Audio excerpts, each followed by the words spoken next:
নতুন ধারার কেন্দ্রীয় কার্যালয়ে হামলা ভাঙচুর লুটপাট এবং senior vice chairman line Shanta বাঁচানোর উপরে যে নিকৃষ্টতম হামলা হয়েছে 10-15 জনের একটি হায়নার দল সেই আয়াজগঞ্জের অনতি বিলম্বে গ্রেপ্তার করে দৃষ্টান্তমূলক শাস্তির দাবি রাখছি।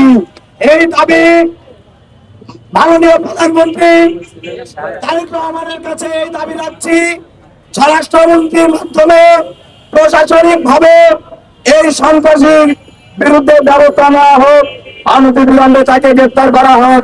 নতুন প্রজন্ম দেখতে চাই যে কোন সন্ত্রাসীর জায়গা বাংলাদেশে হবে না, কোন সন্ত্রাসী বাংলাদেশে থাকতে পারবে না, কোন মব জাস্টিসকারী বাংলাদেশে থাকতে পারবে না, কোন বলাৎকারকারী বাংলাদেশে থাকতে পারবে না, কোন ধর্ষণকারী বাংলাদেশে থাকতে পারবে না।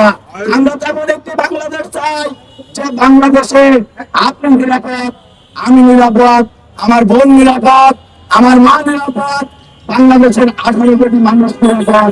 সেই প্রত্যাশা করি সবসময়। সর্বশেষ আবারও একটি দাবি রেখে আমি শেষ করবো। লক্ষ্মীপাড়া বাংলাদেশের সিনিয়র ভাইস চেয়ারম্যান শান্তা ফারজানার উপরে যে নিকৃষ্টতম হামলা হয়েছে, এই হামলার বিচার যতদিন না পাবো ততদিন রাজপথে থাকবো।